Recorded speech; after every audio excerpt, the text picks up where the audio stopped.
May session of the Society of Fire Protection Engineers and the Minnesota Fire Protection Council. I wanted to say that in that order, having just come back from SFPE meetings in Baltimore last week. I attended some of the sessions and gatherings that they had. The Society of Fire Protection Engineers is always looking for new ideas. They're always looking to expand. We talked about some of the concerns that some of the other chapters had. One of the concerns was the title of the organization itself, Society of Fire Protection Engineers. The society is actually made up of more than fire protection engineers. It's made up of fire professionals throughout the industry. Some of the other chapters' concerns was that with just leaving it at SFPE, that they were afraid of creating more of an elitist group, which is what the intention is not of this group. The intention is to get in as many professionals in this field as possible, and every one of you who is a member and a guest is a professional in this field, regardless of whether you're a fire protection engineer, whether you're a fire chief, fire marshal, a consultant, a designer, an insurance individual, an installer. It doesn't matter. We're all professionals in this fire field. We had mentioned, as far as our local chapter, one of the solutions that we had, and it's been implemented as long as I can remember, is that we have called ourselves the Minnesota Fire Protection Council, but we are the local chapter of SFPE. And rather than creating two doors or more doors, one's for contractors, one for engineers, etc., we prefer to have just one door and refer to ourselves as the Minnesota Fire Protection Council. So I'd like to welcome you all to the Minnesota Fire Protection Council, which is actually the Society of Fire Protection Engineers. A couple housekeeping items here. Dues. If you haven't paid your dues yet to David Holey, please do so whenever you can. You can tell by your mailing label. Whenever you get a notice, it generally says how current you are with your dues. Dave's pretty good at keeping up with that information. So our 1999, year 2000 year is coming up. There's been some talk about going from just year to year, January to January, going from September to September, we'll talk about that a little bit more in the future. Mailing lists, we're always trying to keep our mailing lists up to date. If you have an email address or a new address or a new fax phone number, new phone numbers, anything along those lines, please give that information to David. Most of you have been pretty good about that as far as putting out mailers saying that we've moved or our new addresses or our new website list, any information like that, give it to the society. It will be greatly appreciated. Keeps us up to date. One thing that we've spoken about just recently, we had a meeting of the Executive Council, and it was in regards to elections and appointments. Come this September, David Holey, who's been our Secretary-Treasurer, will be stepping down, and we need somebody to fill that void. And it's kind of big shoes to fill, but with a little bit of David's tutelage, we probably have somebody step in that position. And anybody who's interested in that position, it doesn't take a lot of time or efforts. This is something where we need an individual to fill that need. It's secretary and treasurer because of the size of our membership. Eventually, they have some of the larger memberships like some out east where they have two individuals. One is the secretary and one is the treasurer. Right now, we haven't quite reached that point yet. But if anybody's interested in that position, please contact myself or David too. We also, come this fall, typically the terms of all officers are 3 years.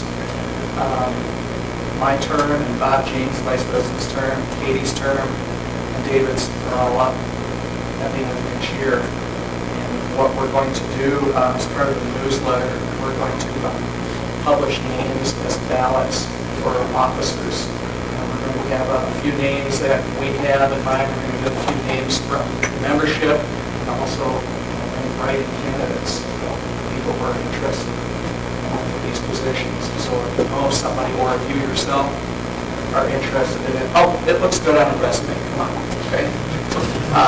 Contact myself or David or James or Katie or Scott or, any of the officers that are in the society, because we need new blood all the time. We don't like to recycle the same members all the time in the same positions. We don't get fresh ideas that way. We don't grow that way. So, if anybody's interested, let me know. I had the pleasure by the way, I wanted to make a point that I'm very proud of myself that we had just had spaghetti and meatballs, and I wore a white suit, and I didn't get anything on my kid or myself. We just discussed it at this table. Tony Martino told the definition of what was it again? Maybe you told it better than anybody, Tony, as far as confidence goes. A confidence is a person who's on a job. He has a single, clean, white shirt, going to an interview, and stopping at a rib place for having lunch. That's confidence. And then you said phoning his wife later saying he got the job. So, I don't know, if you ask my wife, sometimes I confuse confidence with stupidity. However, when I come to the Lido dressed like this, however, it is good food and I do enjoy it.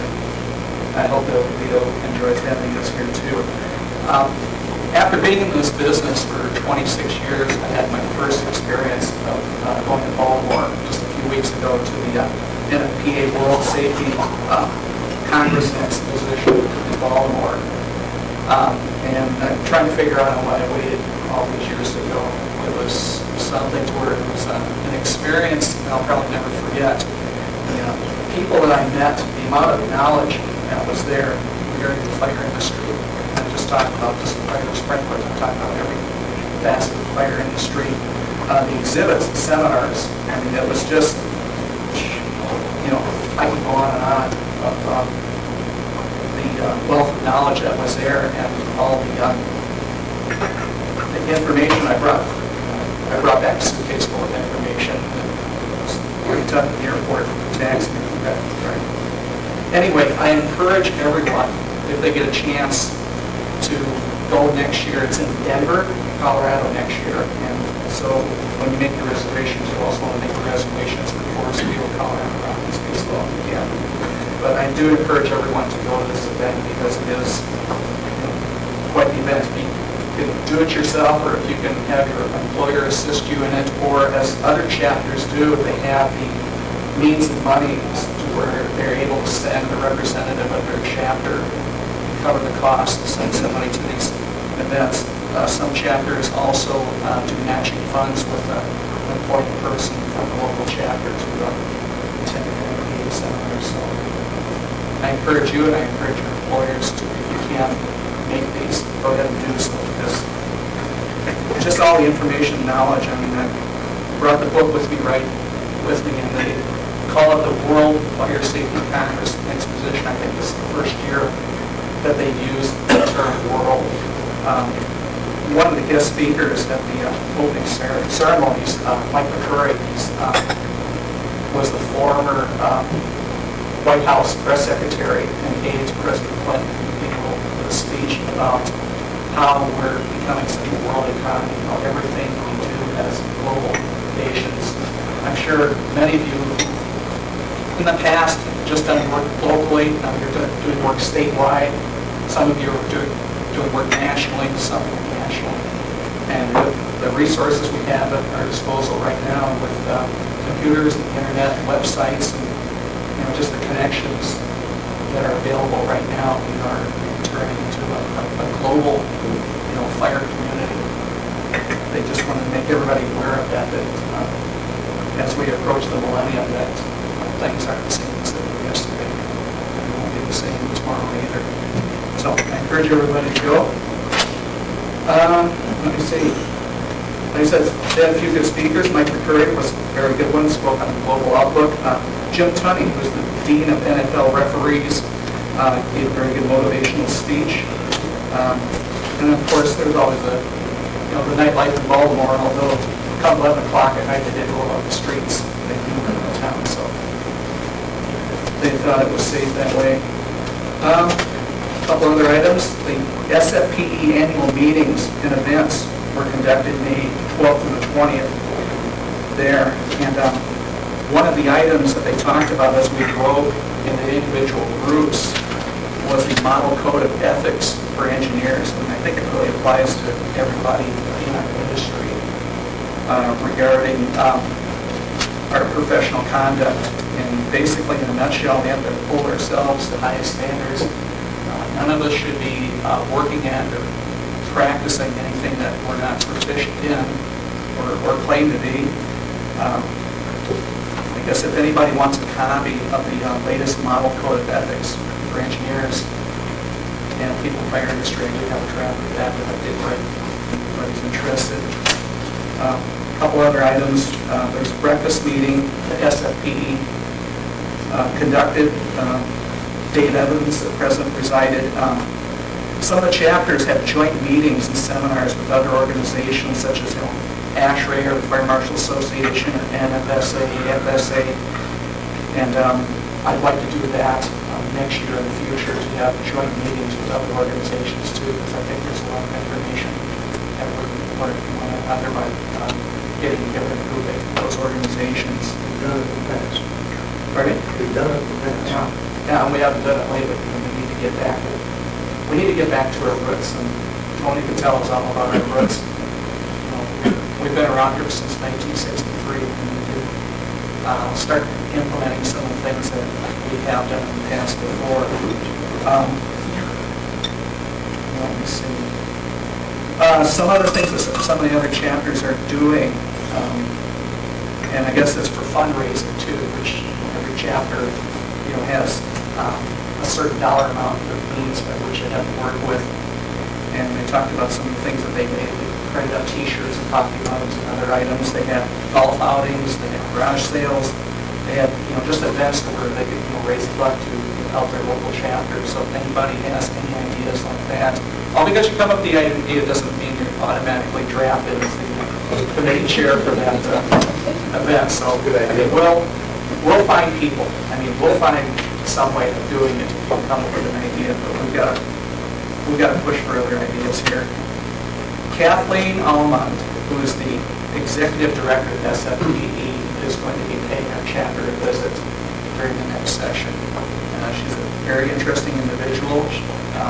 She'll have a lot to say about where SFPE's been, what the future is. She'll be also talking about the 50th anniversary next May of SFPE and how we can participate. One of the ideas was to participate in a regional meeting with another local chapter, like the closest one is over in Wisconsin that we have, and maybe another chapter like Chicago, to where 2 or 3 chapters will get together and participate in one regional meeting as part of this. So, stay tuned on that. Kathleen will have more information. She has 2 openings. We're either trying to get her for September's meeting or roll it into as part of the holiday get-together that we have in December. So those are the 2 months that she has open. I'll go more in the next couple of weeks on her visit. A couple other items here. Don't need to run too long. Some of the other functions that they had out there, they had the S&P Annual Awards and Honors Banquet at the Engineers Club, which was an impressive gathering as it was. It was some of the, like I said, the best minds of fire protection in the world that were there. I was embarrassed at the amount of knowledge that was in some of these rooms by these people. And the awards that were given out to these distinguished people, I only hope to be alive to have longevity that some of these people had in the industry, and some of the marks that they've made in the industry. Going through this stuff quick. We'll go right now locally to our chapter. We'll start out with a real quick treasurer's report. David?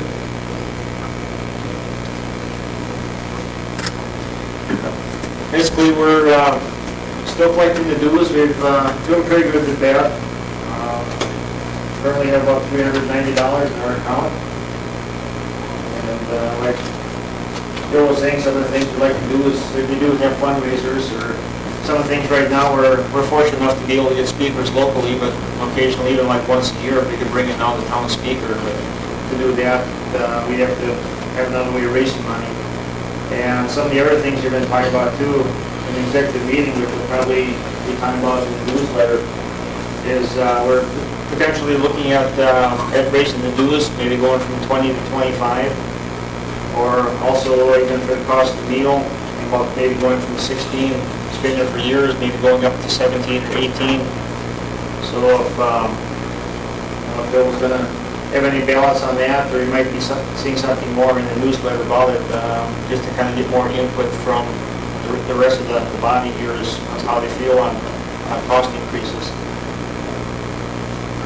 Thanks, David. Another thing we need to bring up, just this week, there was a meeting of the Governor's Council on Fire Prevention and Control, and with us who attended the meeting was the well-dressed and distinguished Scott Futrell. Scott, if you noticed, I passed out a few copies of the meeting notice agenda. If you need more, we can get you more. But Scott, would you like to have the floor to discuss? There's a lot of items to cover here. Unlike Phil, I have spaghetti sauce on my shirt, so. Yeah, I've got a whole bunch of stuff to talk about. I'll try to go through it as fast as I can. If you want more information, I won't be around tonight after the presentation, but you can give me a call almost any time and we can talk about it, especially if you're interested in helping at all. I told you before that I concur with what Phil said about the wealth of knowledge and everything that's available at NFPA and SFPE, and if you can go, you really should. One of the things that we saw, I'm going to digress from the Governor's Council report for just a minute, one of the things that we saw was the latest fire test of ESFR sprinklers. And for those of you that are designing them, or reviewing them, or putting them in speculative buildings and things like that, if they're not made for speculative buildings, and I'll tell you what, if you're stretching the rules with the ESFR at all, don't do it. The latest fire test showed that a 3/4 inch cross bracing between joists, if the sprinkler head is above that, directly above it, will not allow those sprinklers to control the fire. And in fact, during that test, 27 sprinklers opened and they had to evacuate the Factory Mutual building. The other test that they showed was with a sprinkler centered in the bar joist, 4-inch bottom cord. 29 ESFR sprinklers opened in that one, and they evacuated the building. The new upright sprinklers that you're going to see, these are K14s. The K25s that are coming out, the new uprights, are not going to have as much problem with those types of obstructions.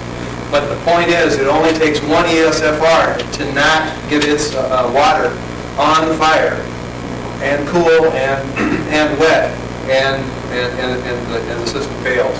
What happens is the water, the momentum the water is supposed to have going down bounces off of that obstruction. It goes back up. It turns into little mist, fine mist, and then it cannot penetrate the fire plume. So you got to stay 12 inches away in every direction, or 24-inch diameter away from the joist. And you can't have anything 24 inches below that sprinkler head. It's very clear.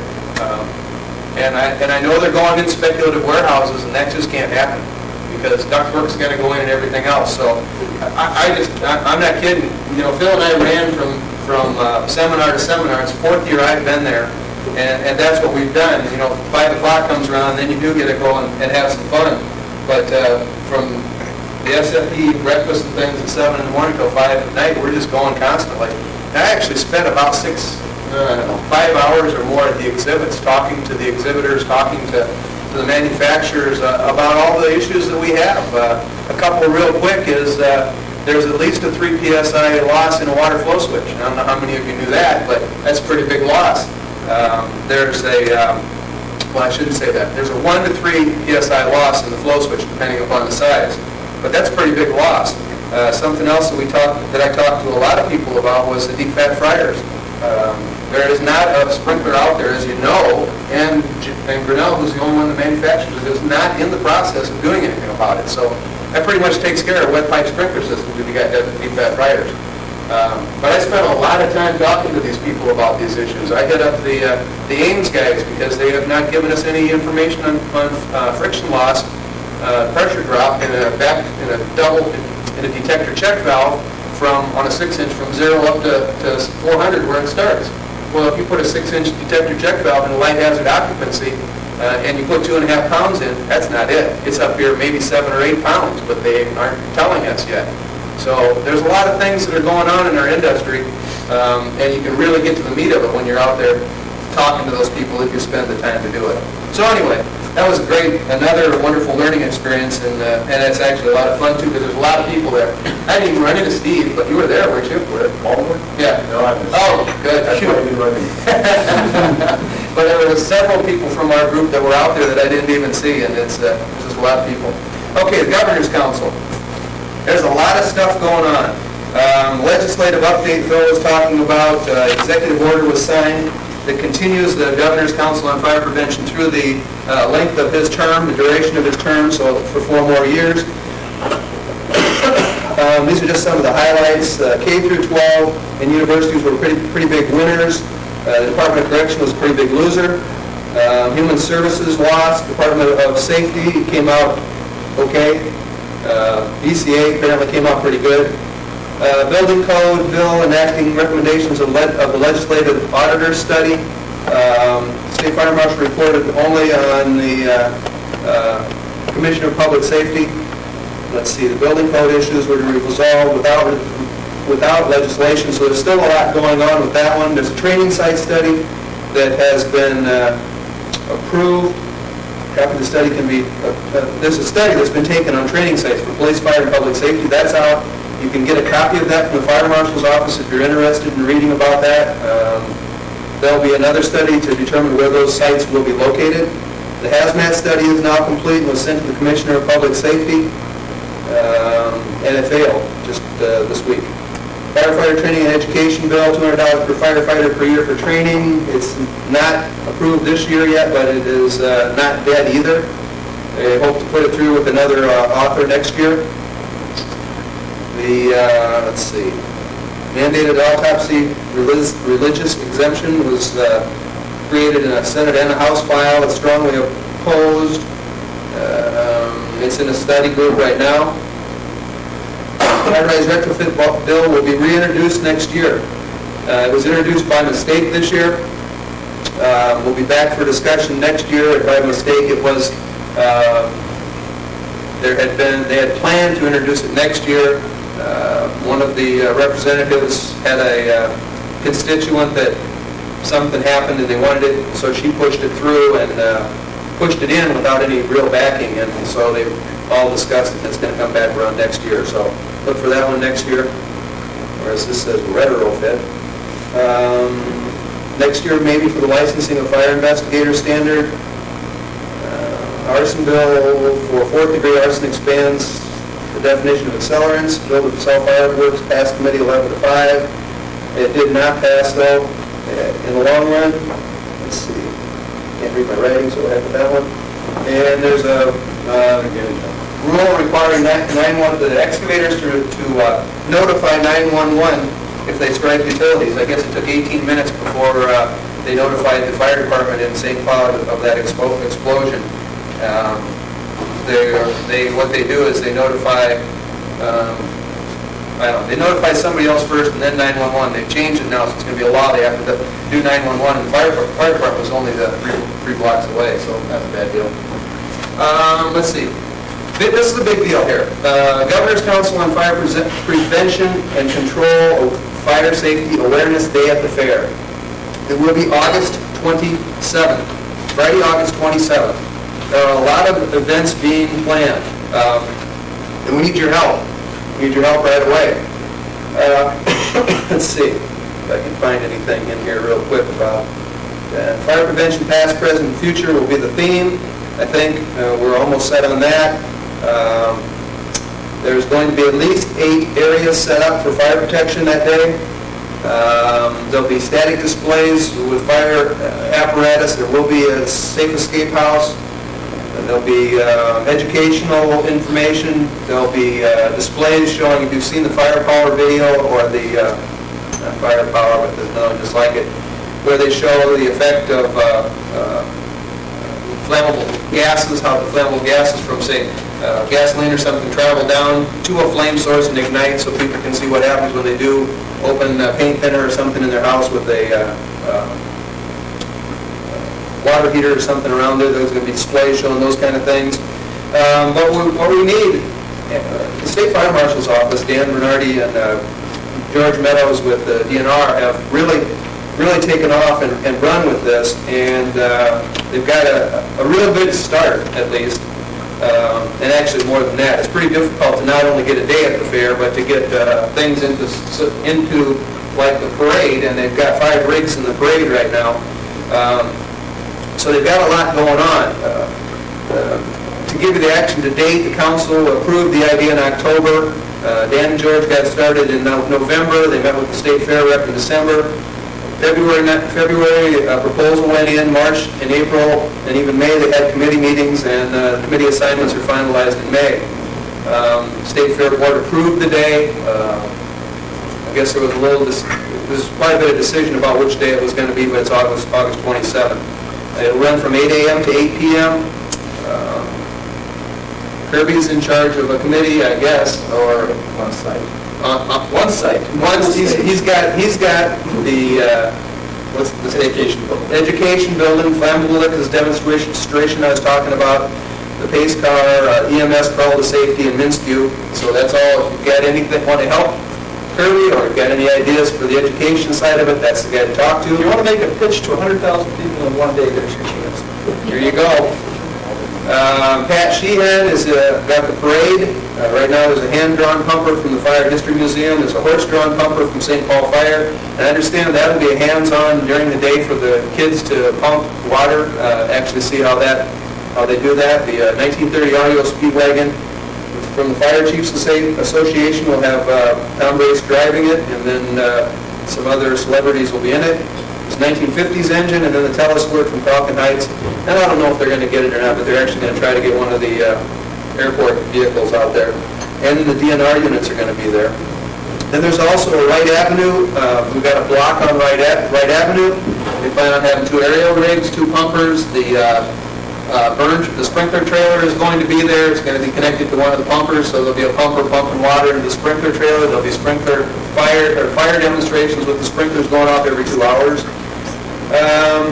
DNR flatbed, they hope, will be there with a helicopter, safe escape trailer. Fire Marshal Association and the Investigators Association, and also a prize booth will be all on that street. It's 230 feet long, and that should give us a lot of space. There's going to be stage shows. Smokey and Sparky will both be there. Tattoos. They're going to talk about defensible space and alternatives to burning. Another group will be the public safety group. That's Dan Bernardi's heading that one up with Great Escape, exit drills in your home, floor plans, 2 ways out, polos, smoke, and those types of things.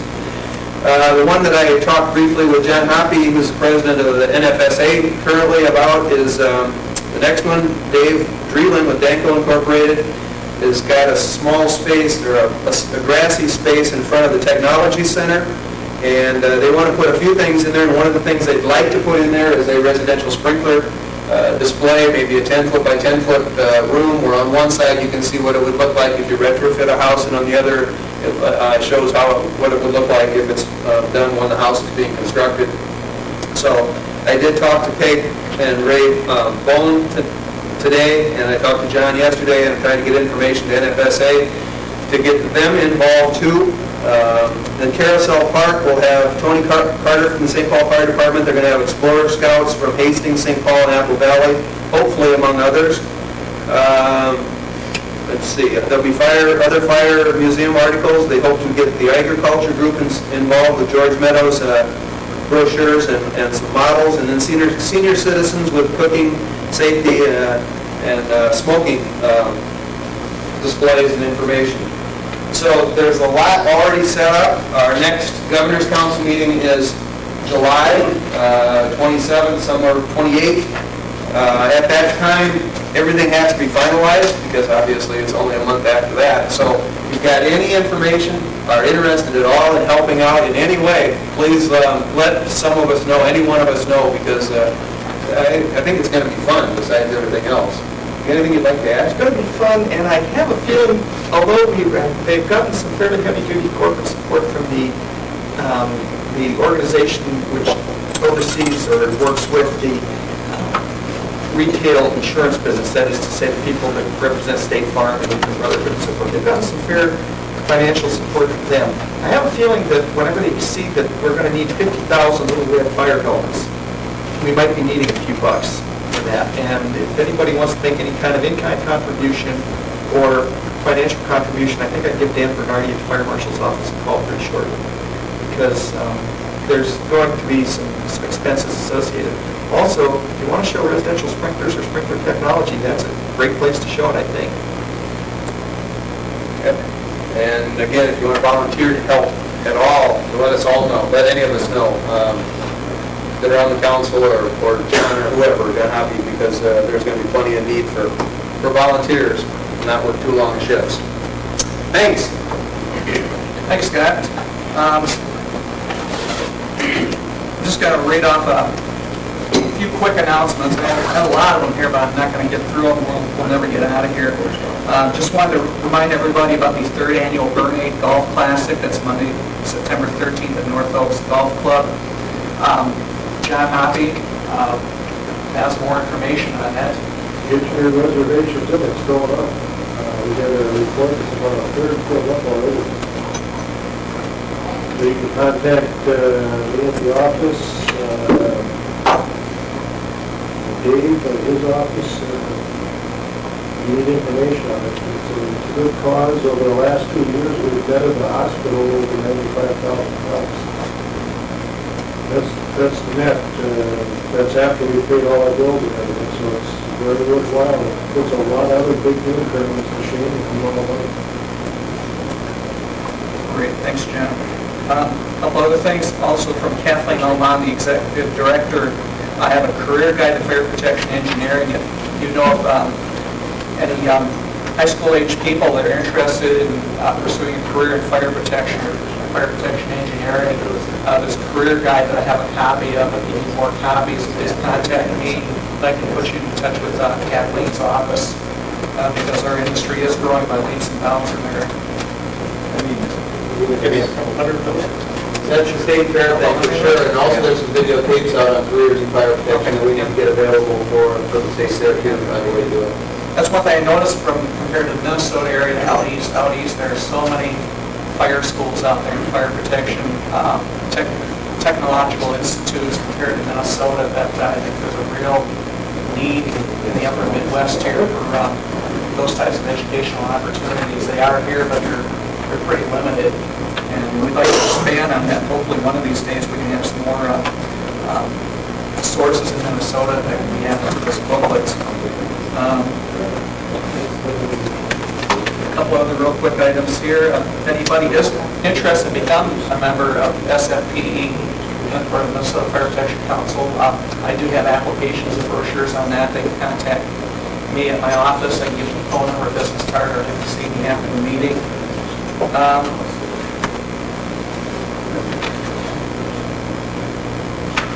Couple of other things here real quick. If you still don't have any ideas, we solicit ideas for future seminars and meetings here. If you know somebody or a vendor or anybody else that has an interesting topic to talk about, I do have some program slips you can fill out and return and give back to me, and we'll implement them next year if possible, or the following as soon as possible. So we're always looking for ideas and speakers.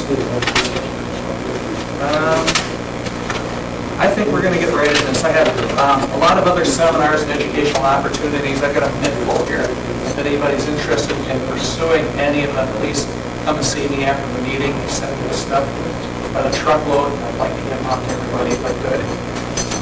With that, well, thanks everybody for coming tonight.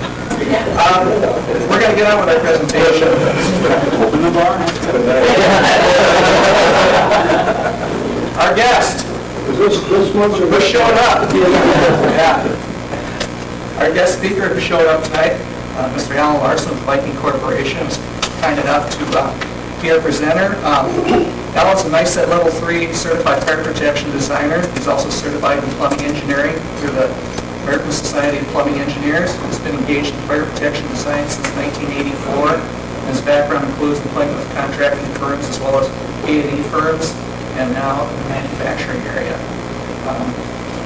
Alan's up here to give us his presentation on the Viking Corporation line of products and technology. And with that, I'll give it away here to Alan.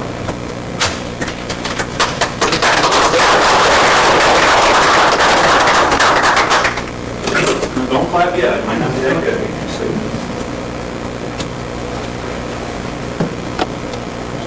Just get my stuff fired up here.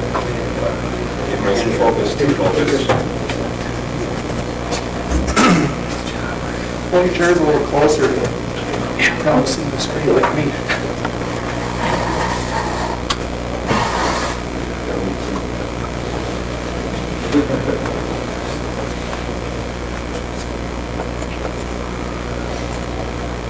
I do appreciate everybody coming out, especially Thursday night before a holiday. I figured there'd be about 6 people here, probably when I saw the sun.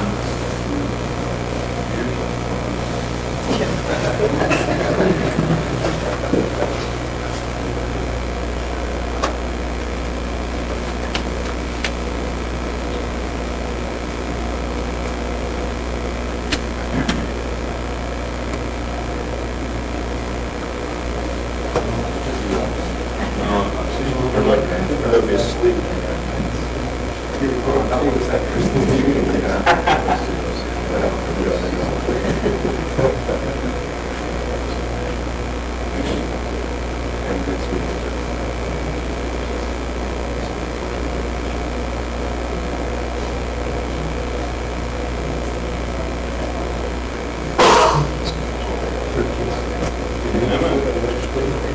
It's like waiting for the microwave to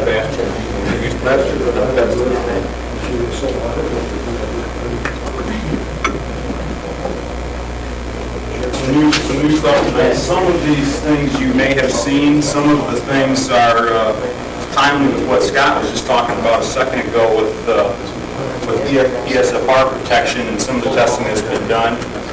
And some other things are just some new products that are out there, new to us at least. Some of our competitors already offer. Some of these are new and we think a little bit innovative, and some are things that you will not have seen before. So some of the new Viking sprinkler products, at least I want to show you, include some new sprinkler guards and water shields. There is some new listing information that you need to be aware of regarding those items. A new large orders concealed sprinkler from us. Some new institutional sprinklers, excuse me, both a pendant and a sidewall for correctional facilities, psychiatric facilities, things like that. A new flush sidewall sprinkler, which I got just a short thing to talk about, which is moving us closer though to maybe finally a concealed sidewall sprinkler at some point, and a ESFR pendant and upright sprinklers we were just talking about. So we'll start with sprinkler guards and water shields, and I'm going to move pretty quickly through some of this stuff, and we'll slow down on some of the more technical stuff.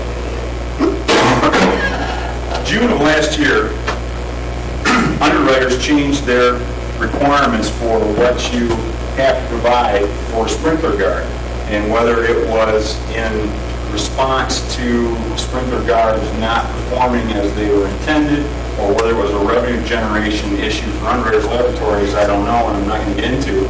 But the way they used to run the test was in the little red cages that we're all used to, is they'd mount the cage on a sprinkler, they would drop a flat weight on top of it, and of course it would crush the guard, but as long as you didn't deform the sprinkler itself, you were fine.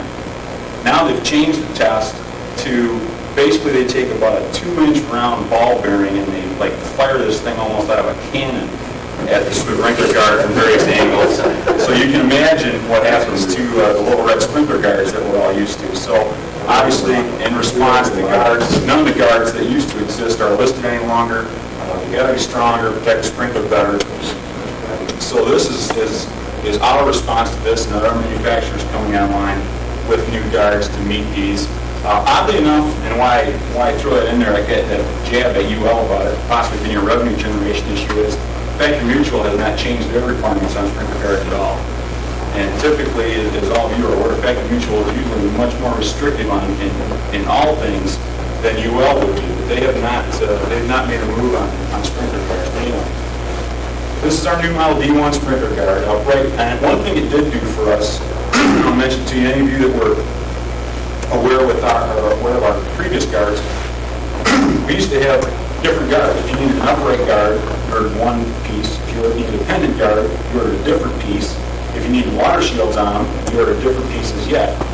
So now what we've done is gone to a much more modular style where one guard works for all. As you can see, it affixes with screws around the wrench boss. For those of you that are contractors, you can order them this way from the factory to keep your field people from having to install them once you get them in shop or in the field. If you need to add water shields for in-rack use or whatever, the pendant obviously is easy. You just spin that on the threads and install it into the fitting. The upright is a snap-on style shield that goes on the sprinkler itself. So one guard for everyone to order, one guard for everyone to specify, one guard for everyone to keep on a truck, on their shelf, those kind of things. So, and like I say, other manufacturers I know are coming online, excuse me, with new guards, and you'll be seeing changes in what your offerings are on sprinkler guards very shortly if you're not already. If you do not need shields and just want to order, or don't need guards, just want to order shields, you can order them that way as well. Large orifice concealed. We did offer previously concealed sprinklers that had extended coverage listings, but by virtue of the fact that they were 5.5K, obviously you were dealing with greatly inflated pressures to deal with those kind of things. So now we moved up to a listed quick response extended coverage sprinkler that has an 8.0 K factor, obviously able to drop those pressures just about by half to do the same spacings up to 20 by 20 again. So not 20 by 20 quick, however, 18 by 18 quick, 20 by 20 standard response extended coverage. Cover's the same, so any cover that you've been ordering previously for, at least for Viking concealed sprinklers, will be the same cover. Okay, now into some of the new and a little bit more innovative stuff. Institutional sprinklers. Tamper resistant, sprinkler operated, painted parts removed. Some of the existing institutional, if you will, sprinklers that have been on the market in the past few years, there have been some problems discovered down the line, not only with the fact that some of them obviously were Omega sprinklers and they have their own set of issues, but one of the designs that is utilized by several different manufacturers utilizes a heat sink or some heat collector fins, if you will. I'm sure you're all aware of what I'm talking about. One of the problems that's been found to happen with some of those sprinklers is that occupants of a cell, of a room, whatever it is, are sometimes able to break some of those fins off without operating the sprinkler. And what they do is, one of the things that's popular is to take that little broken piece of fin, melt it into the handle, let's say like a toothbrush or lighter, and now the person's got a razor that they can use either to hurt themselves or to hurt somebody else. So one of the things that we did when we tried to develop these sprinklers for institutional use is to make it such that there's nothing that you can remove from that sprinkler that will not make the sprinkler operate. And you've got, you look at the other part there, the low breakaway weight to prevent self-inflicted injuries, people from hanging themselves on them. You get into a real catch-22 when you try to design an institutional sprinkler, because you want to make it as durable as possible and as tamper-resistant as possible, but yet you can't have it such that it's sturdy enough that a person can hang themselves from it. So you really face a dilemma when you go into design this kind of piece of equipment. So what we come up with is a sprinkler that looks like this. I have some literature on it. What I do is I put all the literature that I brought with me on the table outside. Please take any of it with you that you want. My business cards are out there. Please grab them if there's any information that I can get to you later, or questions that you have. As you can see, it has a very low profile. The horizontal sidewall is obviously virtually the same, obviously in the horizontal orientation. What it utilizes here is, you see the body of the sprinkler, the piece that you see behind there that kind of has the ribs on it is what we call a locking ring, and what that locking ring does is when the escutcheon is threaded onto that sprinkler, the locking ring locks into the back of the escutcheon, it kind of ratchets in there, and then also as you tighten it down, it begins to work almost like a lock washer, so it creates a friction fit as well, and it's one way. Once you've got the escutcheon installed, you cannot remove it at all. There's no tool to remove it, there's no way to do it. So, just a little thing here on some of the features and benefits. Any of you that were at NFPA may have seen some of the parts of this presentation. I didn't give it, but another gentleman from Viking did give some of this at NFPA. So, UL, CUL right now, not FM, all listed actually as a quick response standard coverage sprinkler, either pendant or horizontal sidewall, because there are really no listings for institutional sprinklers. There's no criteria out there per se for how they're supposed to be designed. It's all kind of by what's been done in the past, by tradition, if you will. So again, standard area of coverage, quick response, the 4 to 12 inches below the ceiling for both. Retaining flange, as I said, screws and piping to prevent the sprinkler. I don't know if I have a slide on there or not. What that is more like a vacuum ring that goes on either the arm mount to the horizontal sidewall or the drop to the pendant. Any of you that have ever had to do any institutional sprinklers are familiar with what that is. The only ways to disassemble a sprinkler are, if the sprinkler has not operated, you physically have to drill that escutcheon and use a spanner wrench to pretty much break the vacuum ring and back it out. If the sprinkler has operated, you can either clip or bend the deflector out of the way and use an easy out in the orifice of the sprinkler and back the whole unit out. But either way, you've got to remove the whole thing as a unit. So, oh yeah, I do have a little bit here on installation. So, come with a protective cover so that painters can go through, or whatever the case may be. You guys can get things finished up. Once you're ready to install, pull that protective cover off. Verify if you're using horizontal sidewalls that get the deflector up. It can be a little bit difficult to determine if you don't take care. We recommend that you use the protective shell to install the lock ring. You can set the lock ring right in the shell and slide it on real easily. You see there. And install the escutcheon. There's a wrench, a one-way wrench that installs the escutcheon. And as we say here in red, you got to be careful because once you've got it on, you won't get it off. The vacuum ring that I'm talking about is up here above the reducing coupling to prevent movement in either direction. Then once you've got the whole thing installed, the dropping of the sprinkler.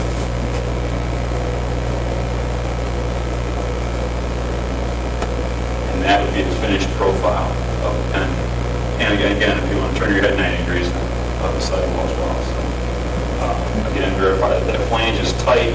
The set screw on that flange is tight, so that there's no way that an inmate can pull down on that installed sprinkler, get something behind it to attempt to hang themselves with. And again, with the horizontal sidewall, can't pull it out from the wall to get something behind it to hurt themselves with.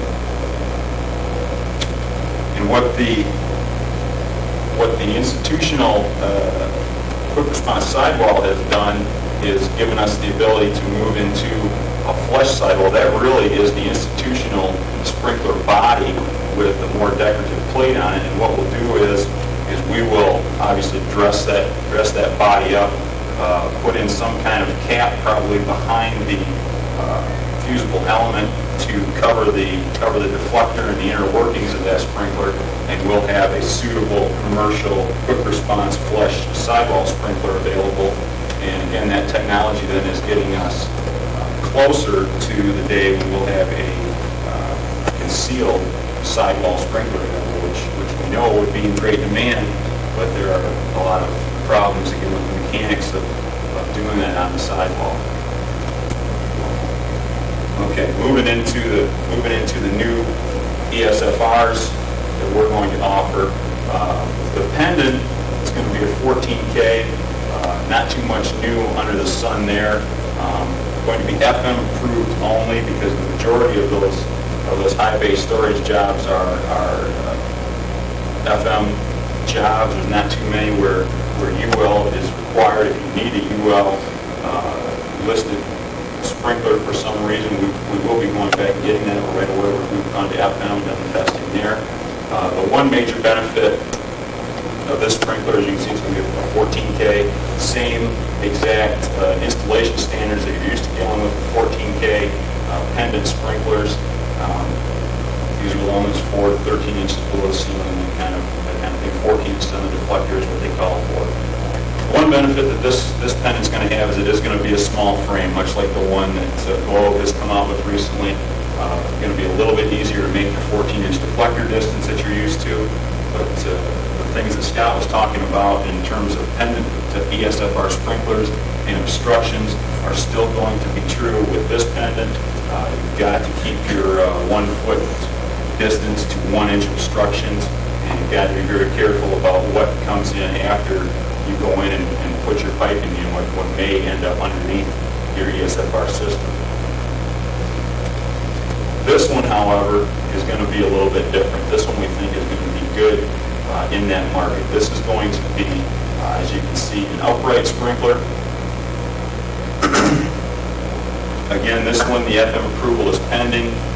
The only thing that's left to do on this is for FM to rewrite their own standards to include upright ESFR technology, because up to this time there has not been any. So once they are finished with that, and we anticipate that will be soon, they need to send those data sheets out then for 30 days of public commentary, and once they have that back, they have told us that we will then have our listing, and as it says there, expected by the end of July. We expect that we will be able to manufacture and ship product by the end of July. So what's going to be unique about this sprinkler, obviously easy to retrofit into existing upright systems because it is a 3/4 inch thread, 14K orifice. Again, the new standard, how the standard reads now is on ESFR, because everything's a pendant, says you must have your deflector no more than 14 inches down from the deck. What they're going to do now is they are going to rewrite the standard to say position a fusible element between 4 inches and 13 inches. That'll be your 14 inches deflector distance on the pendant, and obviously you're going to be a little bit higher than that on the upright, but it shouldn't be a problem. Going to be able to install this directly onto a 3-inch diameter pipe, and a pipelet, no sprig, so that's going to be a nice feature of it. And so then obviously, we just talked about revising their standards.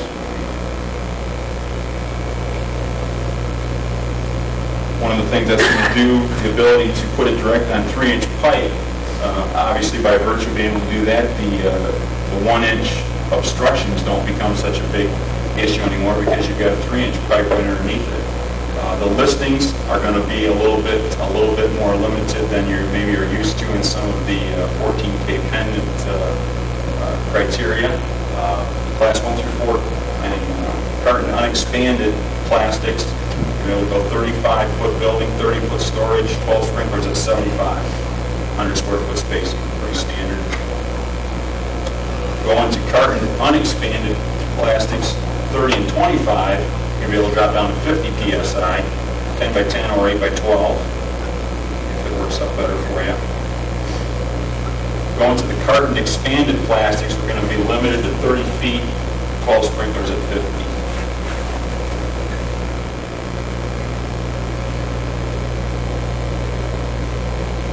I'm touching again a little bit on what Scott was just talking about.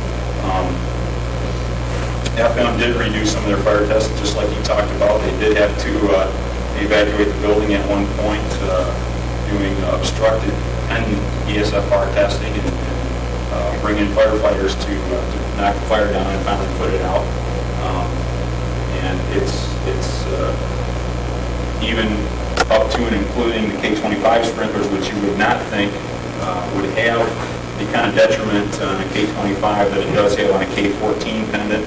It's been found that it does because, as Scott said, when that first sprinkler opens, you need to get that water on the fire right away. And if that water is impeded from getting down to the fire in any way, it allows the fire to grow at such a rate that enough sprinklers open that you quickly begin to overwhelm the system. These systems are designed very tightly to the tolerance, and if you open too many sprinklers, you will lose the fire and you will lose the building because of the kind of commodities and the types of heights that we're dealing with in ESFR protection. So, again, dependent criteria of particular concern, anything within 12 inches lateral of the deflector, within 24 inches under the sprinkler, and as Scott said, obstructions as small as 3/4 inch bridging can interfere with that sprinkler's performance. So what we did was we did some special obstructed tests with this upright sprinkler, and again, we already had determined that we were able to provide our density, do an actual over density test with 3-inch diameter pipe. So there's a shot of one of the sprinklers, and as you can see, it's on 3-inch diameter pipe, and it's actually in the middle of a joist at that location. So this sprinkler, we already know before the standard is written, is going to be approved continuous ungrouped obstructions up to 4 inches wide for unexpanded plastics, 3 inches wide protecting expanded plastics.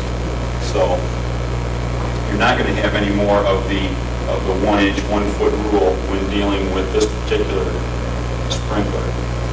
And again, on existing systems or in some special cases, you may be able to go wider than 4 inches, and we are going to go back and test at least with a 6-inch bottom chord bar joist to more simulate a truss, if you will. We have some trepidation about exactly how we might do in a fire test with 6-inch bottom chord, but we are going to at least give it a shot. And again, wider than 3 carton expanded plastics. These issues are we know, going to require special approval from an field engineer. But there is feeling at FM's headquarters that in certain situations they will approve that, and it's going to be on a project-by-project basis. Give you a little taste of our new marketing campaign. Everybody else's dependent sprinkler. Any questions about that? Yeah. Going back to your sprinkler head guards that you had. I don't want to interrupt you, I should say. I try not to run a very formal presentation, so if you have a question at any point, throw it out, by all means. Going back to sprinkler head guards on a retrofit system, utilizing a recessed or semi-recessed type head, does Viking make a head guard for? Actually, I didn't mention it at the time, and I'm glad you brought it up. This new guard, by virtue of the way we had to design it to pass UL's test, the fact that it does affix to the wrench boss with screws, will actually allow you to install it inside a 2-piece recessed escutcheon. Now, going back and doing a retrofit on it could be a little bit hairy. You'd physically have to you'd have to drain your system and pull a sprinkler, affix the guard, and put the sprinkler back in. That'd be the only way to do it. And you'd have to use what I would call a mold-style head wrench to do it too. You wouldn't be able to use a socket-style wrench because you wouldn't be able to get it physically around the guard. But it could be done. How does that affect the listing of the head? I mean, let's say you put a Viking head guard on another manufacturer's head to make it work. Let's say, well, that would be a moot point because that Viking head guard probably wouldn't fit in anybody else's because the wrench boss did it. And it's not really listed with anybody else's. So it have to be a Viking head to utilize our guard, right? If you're using reliable heads, I know Reliable does have new head guards out that meet the UL standard. If you're using Star or Gem, I don't know if they have one out yet. I haven't seen it. If they do, I'm sure they will quickly. Again, you'd have to use a manufacturer's head guard, more than likely, with its make as a sprinkler. And the reason I say that is what's going to happen is by virtue of having to pass this test, everybody's got a different idea of how they want to fix that head guard to their sprinkler. And I don't think you're going to see a situation anymore where you can buy a generic head guard and have it work on everybody's. Down the road, you probably will. Someone will come up with one, but right now, it's not that important. So, and that brings up an interesting point too that I should mention to this group, because this is a group that it will have some meaning to. Two-piece recess discussions are another item that is physically listed with the head that you install it with. If you install a Viking sprinkler with a two-piece recess discussion, you need really to use a Viking two-piece recess discussion to do it. You can't utilize somebody else's or an offshore, because those pieces are all listed and tested together. And if it ever comes down that something happens and somebody determines that those pieces were not all the same, and it goes to stick, like I say, it goes for Star and Gem, it goes for Reliable, it goes for Central, it goes for everybody. Those pieces are all listed together, and it's very important that you utilize, a listed system, if you will, when you put those in. And same way with reviewing shop drawings and submittals and doing field evaluations. The LCs are tested together to work together as a unit, and if you mix and match, you don't know which you may have in the field. So, little sidebar. Excuse me, a little sidebar there. So. Any questions on these ESFRs? The pendant, I don't know if it's going to be July on the pendant for us. Again, there's nothing new under the sun there as far as installation or design, only that it's going to be a small frame and give you a little bit more flexibility that way. Hey, Alan? Yeah. Do you also have head guards that ESFR has? No.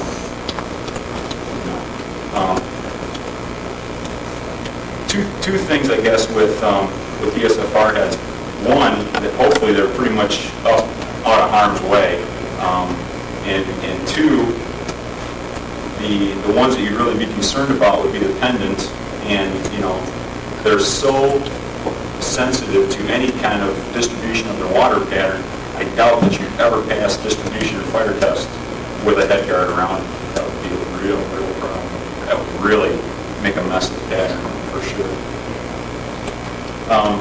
Talk a little bit about high pressure sprinklers. I did. Yeah. I'm sorry, I just have one more question. Sure. Back to the residential sprinklers. Mm-hmm.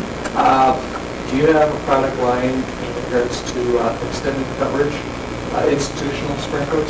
Not. Because we're starting to find the design and correctional facilities are starting to go away. Some facilities with a standard box and having more of an elongated cell to where one sidewall head won't do it anymore. What we're doing is encasing in steel a pipe to get another head within the area. Because sometimes these cells are prefabricated and we just stack them on top of another. Right. Yeah. At this time, no. And at this time, as far as institutional sprinklers go, there is only one institutional. Again, quote unquote, that's not really a listing, but there's only one extended coverage institutional sprinkler on the market that I'm aware of, which is Reliable. ZRX, or I'm not sure exactly the nomenclature is, or some of you might know off the top of your head, but that one is a listed extended coverage institutional sprinkler. With the expanded institutional market, is it Viking's objective to also come up with an extended coverage? Probably, but with the technology that we had right now, what we decided to do was we looked at the majority of the market and felt that the majority of the market was still standard coverage, and that was something that we could quickly get into the marketplace, and so that's what we did. When we might move to an extended coverage institutional, I'm not sure. It means a radical difference in deflector design is what it really boils down to, and that's where the difficulty falls, is getting that recessed deflector that's going to come out on pins to do the job at the extended coverage distances. That's the real design issue. So. But I saw on the thing from the governor's council there, and Scott touched on it a little bit, an issue about a possible high-rise, retrofit high-rise ordinance. Now, I don't know if it's going to be for the entire state, I mean, which really will amount to here in Minneapolis, I assume, with high-rise buildings, but maybe down by the Maryland Plank or something as well. But is that going to be, that would be a statewide thing if that happened? There are a lot of other cities around the country, I know, that have done or are doing retrofit high-rise installations. And one of the things that Viking came up with within the last 18 months or so, and again, other manufacturers again are coming along with this as well, are high-pressure sprinklers and high-pressure valves. Our line is quick response and standard response as well, if you would ever need that. Listed up to 250 psi, upright, dependent, horizontal sidewall, concealed, everything that you would within practical reason need in a high-rise commercial style application. That's really what the design intent was. 5.5K. We do have large orifice now as well. It's not on this slide. Small orifice, 2.7K. The horizon, as you can see, there is half-inch orifice only, but the others are available now with 8OK. All the finishes, temperature ratings that you're used to in commercial applications. Talk a little bit about, for those of you who are confused why you might want to go high pressure. This is a slide that I used to talk to architects and engineers a little bit about, but if you go by NFPA 14, you're required to provide 100 psi at the roof, and you start multiplying yourself by a few floors there, and we actually came up with a height here that put us right at 250 pounds at the base of the riser. The way you used to be able to do that was either several zones, multiple pumps, multiple risers, or one high-pressure riser with pressure control or pressure reducing valves on each floor. One of the problems with doing either one of those is if you're going to utilize several zones, you're going to add a lot of cost to your building, obviously. If you're going to use a high-pressure riser, a lot of fire service people have really kind of fallen out of love with pressure control valves and pressure reducing valves in the wake of things like the one Meridian Plaza fire in Philadelphia and some other things that have gone on. They find out a lot of times that when they go to test some of these devices, that they either don't work, they won't allow enough pressure through, they will allow too much pressure through, they do a lot of things that the fire service is not happy with. So if you can increase your pressure in the building and utilize it, you can do things like increase your zone sizes. Now, if you're doing a Sears Tower style building, obviously you're going to have to do multiple zones no matter how high you can allow the pressure to get in your system. You can do it with fewer risers. You can reduce or eliminate your pressure reducing your control valves, and you have fewer line restrictions by virtue of doing that. So gives you a little bit of design flexibility. Saves water. Well, it saves water if you can utilize the small orifice sprinkler, because you certainly have enough pressure to do so. Obviously, we would be listed on a quick response because NFPA now calls for that in all light hazard occupancies. And one of the things that always pops up right away is, well, what about all the rest of the gear? Everything in fire protection has always been listed for 175 psi. I don't show them here, but all of our wet valves, so when I say that, I mean everything except our dry pipe valve, is listed for 250 psi, UL and FM. All the trim is listed for 250 psi. If you're doing pre-action with solenoids, all those kind of things, pneumatic actuators, all that equipment is listed for 250. And kind of a little known thing that works in NFPA tells you that most of the piping products that you're already utilizing as a contractor or designer will also be allowed to go all the way up to 300 psi. It's a standard weight cast iron, 2-inch and smaller, so pretty much all your branch line fittings will be allowed to go to 300. Malleable, 6-inch and smaller, up to 300. And And then the bottom, when they're fitting, shall be permitted for system pressures up to the limits specified in their listings, pretty much covers all the groove products that you'd be using. All your groove locks, your Victolics, your Nationals, all those people, almost without exception, all of their products are listed to 300 PSI for water and gas. So the only problem that you have doing high pressure system per se is when you're in the pump room, maybe you're going to be doing some flanging. So we would recommend that you get to groove as fast as possible after you leave the pump to groove flange and go from there. And you shouldn't have a problem piping wise doing these high pressure systems. So it can significantly reduce the cost of sprinkling a high-rise building to do that by virtue of having less zones, less risers, possibly no pressure control or reducing valves. So that's something that if your high-rise retrofit legislation goes through, you're really going to be dealing with on a daily basis here, because I'm sure there's several buildings in the Twin Cities here that are going to need work, and I don't know what the time frame is going to be laid down to do it, but it's going to be a lot of work for everybody, both engineer design-wise, contractor-wise, fire service and insurance people-wise, getting up to speed on all these high-pressure systems. Fire cycle is not necessarily a new product for us. Fire Cycle 3, which is obviously the third generation of that product, has been out now about 2 years, and Fire Cycle as a system itself has been around for in excess of 20 years, probably, or very close to 20 years. For those of you who are not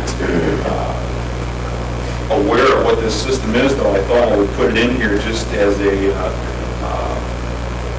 little bit of education, if you will.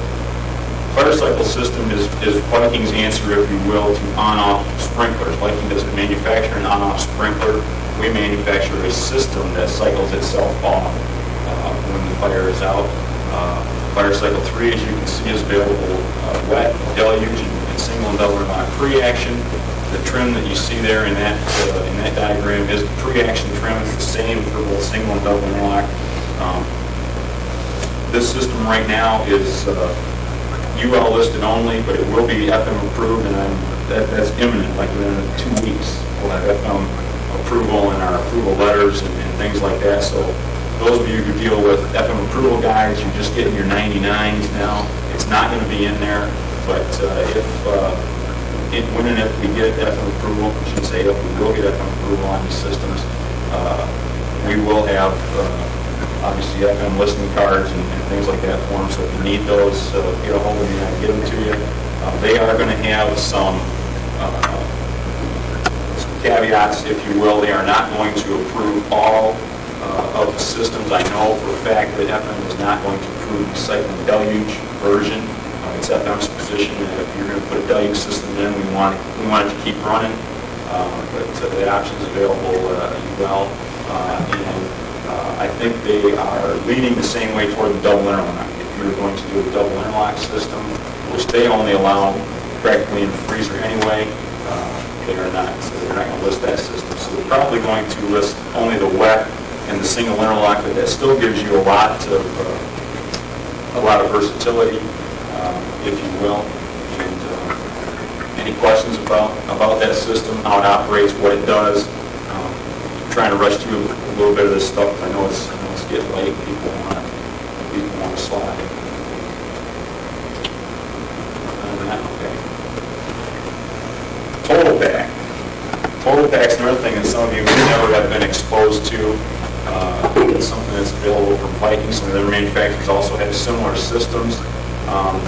One of the ways I will say that Viking total pack systems are different is that these systems, as you see them here, are listed. They are UL listed, FM approved in a lot of cases, as a unit, as a system. So what you get on your job site, what you get on your project, is a listed entity as it stands as a package.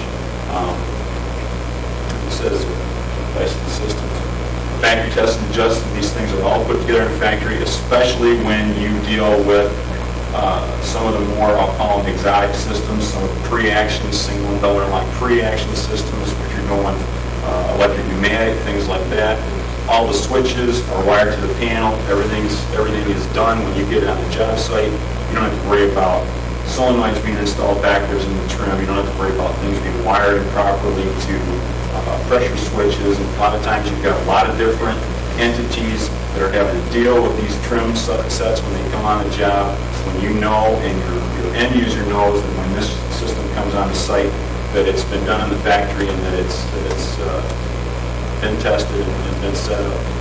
You have a lot less problems. That's what we say, no questions. You can definitely save floor space. It takes up a lot less footing area than the regular valve and trim, and is somewhat portable. If you have an owner who down the road either wants to retrofit the area that system is in, or physically moves from one facility to another, they can take that system with them in one piece if they so desire. So.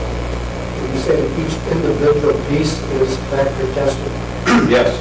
Yeah, when those systems are built and put together, they are then hooked up and tested to make sure that they operate as they're supposed to. And in fact, every total pack that comes off the line is serial. It has an individual serial number. So if you did get it on your job site, say it was double interlock electric pneumatic, and when you go to do your test, it does not operate the way that it should. It's a simple matter, as opposed to your fitters having to troubleshoot it, you can just get on the phone and say, yeah, I have a total pack here, serial number 12345, and it's supposed to be electric pneumatic double interlock. We just went to test it, and it wouldn't trip, or it tripped right away. As soon as we got detection, it tripped the valve, so it's operating like a single interlock. What's going on? And then they over the phone will run you through at least the most simple things to check. Are the dip switches correct in the panel? You know, is this right? Is that right? And if it's not, if at that point we can't troubleshoot it over the phone, we'll send somebody out to take a look at it. So it can save a lot of hassle. And again, it's not perfect for every job. Just like fire cycle is not perfect for every job. But I want to make you aware that these entities do exist, so that when you do get in a situation where you're stuck and you're not sure what you want to do, at least maybe this will be in the back of your head, and you can say, hey, you know, what about this or what about that? That goes up to a 6-inch? Mm-hmm. Yep, exactly. Elevator pack, again, kind of getting back into the high-rise, is a special total pack. It's double interlock, pre-action, that's specifically designed to interface with the elevator shaft and machine rooms to do that kind of protection. It has a timer built into it, and how that timer operates is it knows what the maximum travel time is for that car from the highest floor to the recall floor.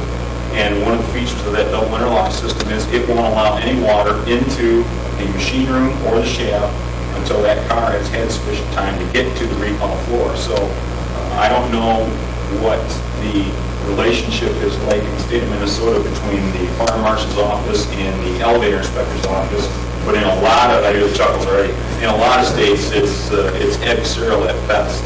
And this can be a system that a lot of times can alleviate those concerns of the elevator inspector having water in his machine room and in his hoistway, and the fire marshal in there saying, well, you're going to have a system in there. So it can be a lifesaver, if you will, to the contractor and the designer that has to deal with those entities trying to deal with each other.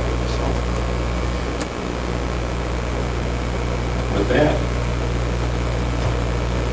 that's the end of the new stuff that I had to talk to you about. I went through it, I know, pretty quick. And I say it's getting late. If anybody has any questions on any of this stuff, I'd be glad to field them. On anything else, I'd be glad to field them. Yeah. What's your largest key factor for non-ESF markets? Largest car is 11.5. We, in the last, well, maybe not as much as a decade, but getting close to that, have spent considerable amounts of R&D money on the system side. We have done a lot of things with things like fire cycle, with our deluge and pre-action packages, with our AFFF systems, a lot of our special hazard stuff. We do a lot of work with 3M here on the phone, AFFF side. In fact, I have some pretty interesting stuff for any of you guys that do, and ladies that do Flammable liquid storage, we've done some really neat stuff with 55-gallon flammable liquid container storage with foam recently. So we have not invested in the last 5 to 8 years the R&D money maybe that we should have on the sprinkler side. And we've, quite honestly, kind of fallen behind some of the 14, 17, 25K stuff that's been going on. But we're catching up, and we'll get there. Things like 14K upright are gonna make some inroads for us, and we'll catch up. We think that we're probably ahead of most of the field on the residential sprinkler side. We have done considerable work in that arena. And I know I talked to somebody tonight about some residential stuff around this area, whether it'll fly here much or not. It's hard to say. It's a time, painstaking process to get residential sprinkler ordinances passed, but they're good things. So the 11.5 is as high as we go on non-ESFR. Now that frame that allows us to do the 14K pendant and upright will allow us to get into the BELO commercial market. That we will move into that market really quickly now. That we've got a frame that we can bore out to 14K, which we did not have before. So. Yes, is all this information on your website? I'm not sure if all of this information that's up here today is on the website, but practically everything else is. And if it's not, it will be very soon. My cards are out there on the table outside. By all means, grab one. Our website address is on there. We think our website's very good. We don't pat ourselves on the back too much. All of our data is on there from our sprinkler data book and our phone data book. So if you're not a data book holder and don't necessarily want to be one, you can get all that data there. If you are a data book holder and just want to know if a page that you're looking at is current, you can jump on there, quickly check to see if the date that you have on your page is the same as the date on the website, and if it is, you know you're current. And you don't have to worry about being out of date on listings or things that change. I have data books available. I don't have them with me, but I'd be glad to send them to you on CD-ROM. That CD-ROM has a lot of training information on it. It has a ton of animations about things like deluge, pre-action, fire cycle, how systems work, and things like that. So any of that stuff that I can get to you, I'd be more than happy to. Are all your drive pendants, have they been resubmitted and reapproved? They have. For those of you who are not, maybe not aware of what's going on there, one of the things that happened in the fallout of the Omega issue with O-rings in sprinklers was that underwriters went to all manufacturers and went through a recompliance testing procedure with any sprinkler from any manufacturer that had any type of what they called an elastomeric component, any kind of rubber or plastic or anything like that, and it had to be retested. And maybe you're aware, maybe you're not, all dry barrel sprinklers, almost without exception, have some kind of O-ring seal in them somewhere. On a Viking, it's at the top, where the top of the barrel is. There's a brass piece that threads physically into the barrel. There is a rubber ring there that actually is a crush seal. It's not in the waterway. It has no effect on the operation of the sprinkler. But we had to go back in and test. And that was like the first piece that UL asked everybody to come back in and test was dry barrel sprinklers. And yeah, we have been through recompliance with that. We've been through recompliance with, as far as I know, just about everything in our line. One of the things that we do is all Viking sprinklers are basically a metal-to-metal seal. We use a spring seal design similar to what Star and Grinnell use, but we cover both sides of our Belgo spring with sheets of Teflon, a couple mils thick of Teflon to help that water seal, and UL considered that an elastomeric compound. So all our frame style sprinklers had to go back into recompliance as well because of the Teflon. So and those have all passed as far as I think we're through with every bit of recompliance that UL starts on. But yeah, we're through the dry barrel wars over there. So. And some, those of you that are contractors that don't know who you utilize for your equipment, and that's certainly your choice wherever you buy from. But be aware that some manufacturers in some areas of recompliance have not passed, and although UL has not publicized it and is not necessarily pulling their listings from them, some manufacturers have decided or issued statements to the effect that they are not going to re-up some of their listings. They're going to let their listings lapse, and some of that is due to products they manufacture that they don't feel that they sell enough of.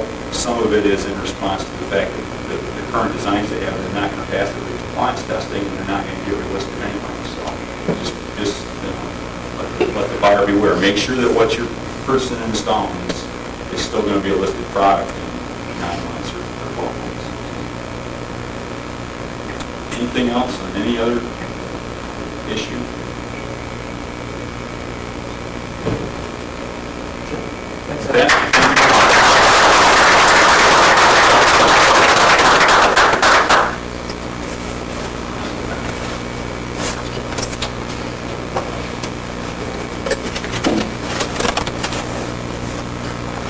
Bring up the lights a little bit.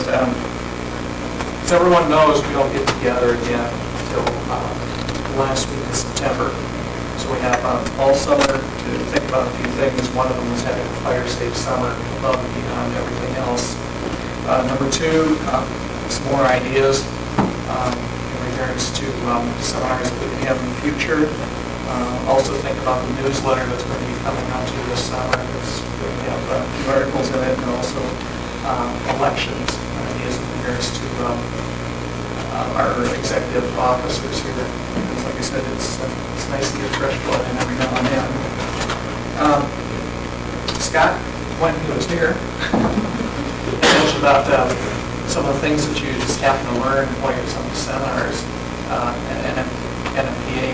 I just happened to be sitting in on a seminar. One of the main reasons that I had time to go between two different seminars, and I decided to stay in the same room I was in. Catching the next seminar was testing water supplies. And it's like, okay, I've been around. I've done a few, hydrant flow tests. I've done some evaluations. I'll just kind of sit in and listen. And some of the things you learn, one of the questions the instructor asked right away when you're doing your calculations or reviewing calculations, do you make sure you include the frictional loss through the T of the main? Do you include it the gate valve, the stop box? Do you include the rise up into the building service? You got everything up to the flange. Like, yep, we did. And it's like, so she asks us why? He says when you do a hydrant flow test, you're already accounting for that. The T fitting in the main that goes to the hydrant, every hydrant generally has its own shutoff. So you're going through a gate valve already. You're already going up through a rise to get to the hydrant. And if you check most hydrants manufacturers' literature, they will generally give you what the pressure loss is in the fire hydrant. So they're asking, why is everybody figuring this twice in the calculations? And sometimes I never do that. I don't know if anybody else really do that or not. So next time you're looking at reviewing calculations or getting calculations together, you might want to take a look at if the hydrant data is available and see the pressure loss is.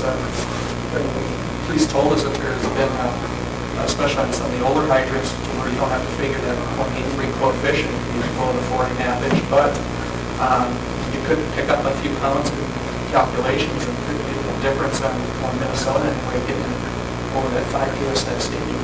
So it's, you never know what you're going to learn in some of the seminars.